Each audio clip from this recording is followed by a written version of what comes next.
যৌতুকগৃহ কলমে দীপালি দে সামন্ত। সদ্য মা হয়েছে 17 বছরের উমা। একটি পুত্র সন্তানের জন্ম দিয়েছে সে।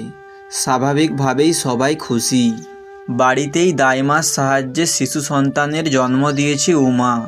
গ্রাম্য জায়গা, সরকারি হাসপাতাল বাড়ি থেকে অনেক দূরে, তাই দাইমাই ভরসা। অল্প বয়স উমার।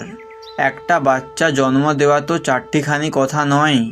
এখন সে খুবই দুর্বল। এই দুর্বলতা কাটিয়ে উঠতে সময় লাগবে। শাশুড়ি ও স্বামী নিয়ে সংসার। শ্বশুরমশাই অনেক দিন আগেই গত হয়েছেন। শাশুড়ি এবং স্বামীর চোখের মণি উমা। অল্প বয়সে মা হারানো উমাকে আপন করে নিয়েছেন শঙ্করের মা মীনা দেবী। উজাড় করে দিয়েছেন ভালোবাসা। মীনা দেবী উমাকে ভালোবেসে ডাকে সাগর বলে। বড্ড সাদাসিধা সরল উমা। উমা খুব সংসারী। কাজেরও ও। কোনো কাজ পারুক না পারুক হাসি মুখে করে, না পারলে চেষ্টা করে। শাশুড়িমা মেনে নেয়, কখনো কটপ রাগ দেখায়, তবে জানে মেয়েটি বড্ড সরল, মুখে মুখে কথা বলে না, বকলে একটু বকা বকা হাসবে। সন্তান প্রসব হওয়া নিয়ে বড্ড চিন্তা ছিল স্বামী এবং শাশুড়ির। আজ তারা স্বস্তির নিঃশ্বাস ফেললেন। মেয়েটি এখন একটু দুর্বল, ঠিকঠাক যত্ন নিলে তাড়াতাড়ি ঠিক হয়ে যাবে। উমার এখন শুভ ঔষধ চলছে, তাই ওর জন্য বরাদ্দ হয়েছে ওরা যে ঘরে থাকে তার থেকে একটু দূরে খড়ের ছাউনি দেওয়া ছোট্ট একটা মাটির ঘরে। উমার শাশুড়ি আতুরের বিষয়ে আবার খুব পিঠ পটে। ঠাকুর দেবতা নিয়ে থাকা মানুষ তো, তাই কোনো কিছুতে যাতে ছোঁয়া না লাগে সেদিকে সদা সতর্ক। মঙ্গল অমঙ্গল ব্যাপার আছে কি না। উমা রোজ দিন গুনতে থাকে, কবে ওর আতুর উঠবে। ওর আর ভালো লাগছে না। কেউ ওর ঘরে ঢুকে না, ঢুকলেও স্নান করার আগে। শাশুড়ি মায়ের সতর্ক বাণী, এটা ধরবে ওটা করবে না। তাছাড়া মাঘ মাসের শীত, আতুরে ব্যবহার করা জিনিস ফেলে দিতে হবে বলে কোনো রকমে একটা পুরনো কাঁথা দিয়ে চলছে ওদের। বাচ্চাটারও খুব কষ্ট হয়। গ্রাম্য শীতের রাত, সবাই তাড়াতাড়ি খেয়ে দিয়ে শুয়ে পড়ে। রাত 11টা-12টা হবে। প্রতিদিনই উমার স্বামী শঙ্কর রাতে একবার উঠে দেখে আসে মা ছেলেকে। বাচ্চাটাকে নিয়ে থাকে একা। ঘুম ঘুম চোখে বাইরে বেরিয়েই সামনের দিকে এগিয়ে যেতে গিয়ে থমকে দাঁড়িয়ে পড়ল শঙ্কর। বিস্ফোরিত চোখে চেয়ে আছে সামনের দিকে। সাময়িক বিহ্বলতা কাটিয়ে ছুটে যায় মায়ের ঘরে। তাড়াতাড়ি মাকে ডেকেই ছুটে যায় আতুর ঘরের দিকে। আতুর ঘরে হারিকেনের আগুন থেকে কোনোভাবে আগুন লেগে গেছে। উমা আর বাচ্চাটা ঠিক আছে তো? ওদিকে শঙ্করের মা কান্নাকাটি শুরু করে দিয়েছে। ওরে আমার মেয়েটাকে বাঁচা, আমার নাতিটাকে বাঁচা। প্রতিবেশী ঘরগুলো বেশ খানিকটা দূরে, তাদের থেকে সাহায্য পাওয়া মুশকিল। আর এই শীতের রাতে সবাই গভীর ঘুমে আচ্ছন্ন। তাদের কানে কি আর পৌঁছাবে এই আত্মচিৎকার? ভীষণ অসহায় বোধ করতে লাগলো শঙ্কর আর মীনা দেবী। কিছু তো করতে হবে, ওই ঘরে যে তাদের জীবন রয়েছে। আচ্ছা, উমা চিৎকার করছে না কেন? ওরা ঠিক আছে তো? হঠাৎ কিছু একটা চিন্তা করে শঙ্কর ছুটে যায় নিজের ঘরের দিকে।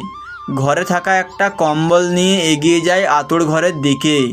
তারপর অনেক চেষ্টার পর ভেঙে দেয় আতুর ঘরের দরজা। ঘরের ভিতরে ঢুকে খোঁজে মা ছেলেকে। কোথায় ওরা? চিৎকার করে ডাকতে থাকে শঙ্কর উমার নাম ধরে। হঠাৎ ছোট্ট চৌকিটার নিচ থেকে কান্নার আওয়াজ পায় শঙ্কর। উকি দিয়ে দেখে বাচ্চাটাকে বুকে জড়িয়ে ভয়ে কাঁপছে উমা। ভয়ে বিহ্বল উমা চিৎকার করতেও ভুলে গেছে। শঙ্কর তাড়াতাড়ি ওদেরকে বার করে কম্বলে জড়িয়ে কোনো রকমে বেরিয়ে আসে যৌতুকগৃহ থেকে। উমার শাশুড়ি এসে জড়িয়ে ধরে বৌমাকে। তাড়াতাড়ি বাচ্চাটাকে কোলে নিয়ে উমাকে জিজ্ঞাসা করে, তুই ঠিক আছিস তো রে মা? তোর কিছু হয়নি তো?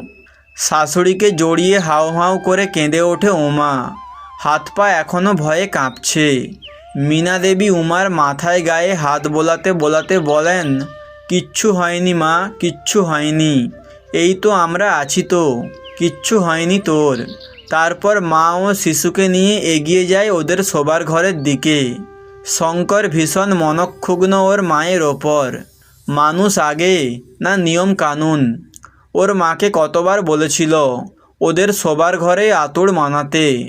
গ্রামে থাকলেও চিরদিনই কুসংস্কার মুক্ত উচ্চ মাধ্যমিক পাস শঙ্কর। 18 বছর হয়নি বলে উমাকে প্রথম বিয়ে করতে চায়নি শঙ্কর।